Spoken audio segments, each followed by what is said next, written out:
Welcome to Doctors of the Past. In this video, we examine a conflict of unprecedented brutality that brought Carthage to the very brink of destruction. Stay with us, subscribe, and thank you for your time.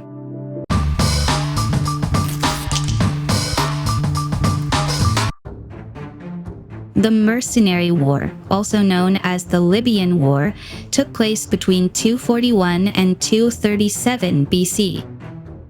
The historian Polybius described it as an os pondos polemos, or truceless war.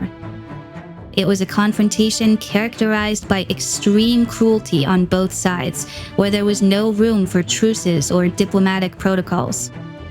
The end of the First Punic War arrived in 241 BC, leaving a defeated Carthage forced to pay a heavy indemnity to Rome while holding a massive debt to its professional army.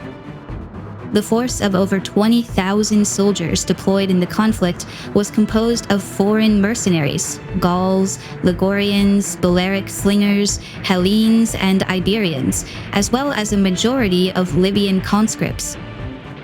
General Gisco, in charge of repatriating the troops from Sicily, organized their transport in staggered groups to allow the government to settle debts gradually. However, the Carthaginian authorities, committing a gross political error, allowed the entire mass of soldiers to concentrate in the capital, hoping to convince them to renounce part of their pay.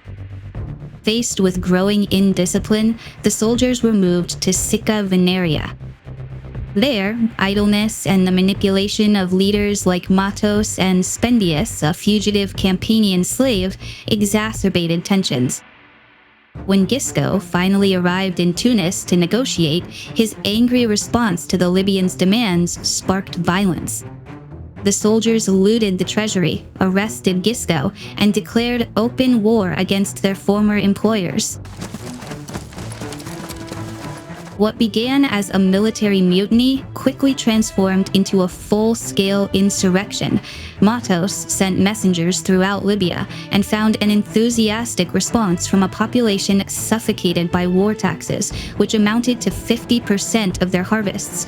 The Libyan cities contributed 70,000 recruits and massive supplies, allowing the rebels to lay siege to the loyal Phoenician cities of Utica and Hippo Diarrhytus, in addition to blocking Carthage itself by land. Initially, Carthage entrusted command to Hanno the Great.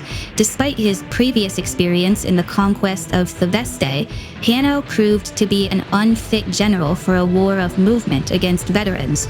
Although he achieved an initial victory near Utica, his negligence in celebrating the win as if the war were over allowed the rebels to reorganize. In the subsequent counterattack, they captured the Carthaginian camp and its war machinery. Faced with this failure, the government turned once again to Hamilcar Barca, the undefeated general of the First Punic War, who organized a force of 10,000 men and 70 elephants to break the siege. Hamilcar demonstrated his military genius at the Battle of the Bagradas, where he exploited the river's sedimentation and favorable winds to cross at the mouth and surprise the rebels. Following the victory, the Carthaginian general facilitated the defection of the Numidian noble Naravas, who joined Hamilcar with 2,000 horsemen, granting Carthage the cavalry superiority needed to counter the enemy mass. To prevent further desertions and counter Hamilcar's initial policy of clemency, Mathos and Spendius instigated the brutal murder of Gisco and 700 other Carthaginian prisoners. They mutilated their hands and broke their legs before throwing them alive into a pit. From this act on, the war lost any vestige of humanity. Hamilcar responded to the rebels' act by executing all his prisoners, often crushing them under the feet of his elephants. Finally, at the Battle of the Saw, the Carthaginian general managed to corner the rebel army of 40,000 men. Besieged and deprived of supplies, the rebels went to the extreme of practicing cannibalism, feeding on their prisoners and slaves before surrendering. Spendius was captured and crucified, while Mathos was definitively defeated near Lectus Minor. Following his capture, he was executed after a triumphal parade in Carthage. The victory in 237 restored Punic control over Libya, but it came at an immense geopolitical cost. Rome, taking advantage of its rival's weakness, decided to annex Sardinia and forced Carthage to pay an additional 1,200 talents under the threat of a new war.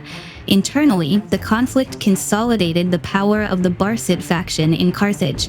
Hamilcar emerged as the savior of the state and obtained an extraordinary command that allowed him to initiate the conquest of Iberia, laying the economic and military foundations for the Carthaginian power that would face Rome in the Second Punic War.